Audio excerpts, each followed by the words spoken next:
എന്നാൽ സ്വദേശ സ്നേഹം ഇല്ലാത്തതുകൊണ്ടെന്ന് പറയാൻ പറ്റുള്ളൂ. നമ്മളുടെ രാജ്യത്തൊരു സ്നേഹമില്ല.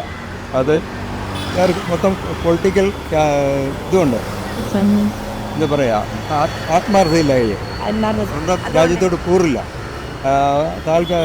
താൽക്കാലികമായിട്ട് രാഷ്ട്രീയ നേട്ടത്തിന് വേണ്ടി, പൊളിറ്റിക്കൽ നേട്ടത്തിന് വേണ്ടി മാത്രമാണ്. അല്ലാതെ അതിനകത്ത് യാതൊരു സത്യസന്ധതയില്ല. അവർക്ക് പാലസ്തീനോടും താല്പര്യമില്ല, നമ്മളോടും താല്പര്യം. അവർക്ക് അവിടെ താൽക്കാലിക പൊളിറ്റിക്കൽ അധികാരം മോഹം മാത്രമേ ഉള്ളൂ. അതാണല്ലോ എൻ്റെ വാസ്തവം. അവരുടെ ആ ഇലക്ഷൻ സ്ട്രാറ്റജിയും കാര്യങ്ങളൊക്കെ അതിനകത്തുണ്ടാവും.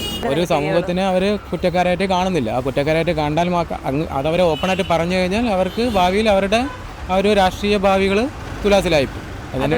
അതുകൊണ്ട് തന്നെയാണ് ഇതിൻ്റെ കാര്യങ്ങളെന്ന് പറയാൻ. എന്നുവെച്ചാൽ മോഡിയോടുള്ള ഇവരുടെ വെറുപ്പ് കാരണം വെറുപ്പ് തന്നെയായിരിക്കും. അല്ല, ജനങ്ങളോട് കാണുന്നില്ല, രാഷ്ട്രീയപരമായിട്ട് അവർക്ക് വെറുപ്പായിരിക്കും. അത് തന്നെ മോഡി യുഗമല്ലേ ഇപ്പോൾ, അതുകൊണ്ടാണ്. നമ്മുടെ നാട്ടിൽ നടക്കുന്നത് പ്രീണന രാഷ്ട്രീയമല്ലേ നടക്കുന്നത്.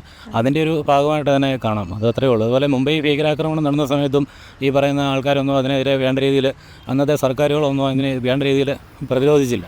അപ്പം ഈ ഒരു സർക്കാർ വന്നു കഴിഞ്ഞപ്പം ദേശസുരക്ഷയും അതുപോലെ ജനങ്ങളുടെ ജീവനും സ്വത്തിനും കൊടുക്കേണ്ട ആ ഒരു അതാണ് ഒരു പ്രധാന ലക്ഷ്യമായിട്ട് കാണുന്നത്.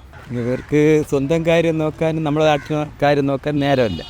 പിന്നെ ആവശ്യമില്ലാത്ത കാര്യങ്ങൾ പ്രശ്നം ഉണ്ടാക്കുക, വേണ്ടപ്പെട്ട കാര്യങ്ങൾക്ക് വേണ്ടി ഇവർ സംസാരിക്കാറില്ല, ഒന്നുമില്ല. ഇത് തന്നെ ഇന്നിവിടെ നടക്കുന്ന കാര്യങ്ങൾ. പിന്നെ ഇവരെല്ലാം ഒന്നാണ്, അതാണ് സത്യം.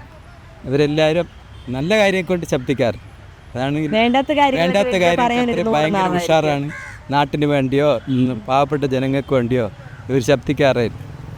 അത് തന്നെ ഇന്ന് മെയിനായിട്ട് നടക്കുന്ന കാര്യം. എല്ലാ കാര്യത്തിലും ഇവർ ശരിക്കും പറഞ്ഞാൽ ഇവർ ഒന്നാണ്, അതാണ് സത്യം പറഞ്ഞു. നല്ല കാര്യത്തിന് ഇവരൊന്നും പറയില്ല. അത് മെയിൻ പോയിൻ്റ് അതാണ്.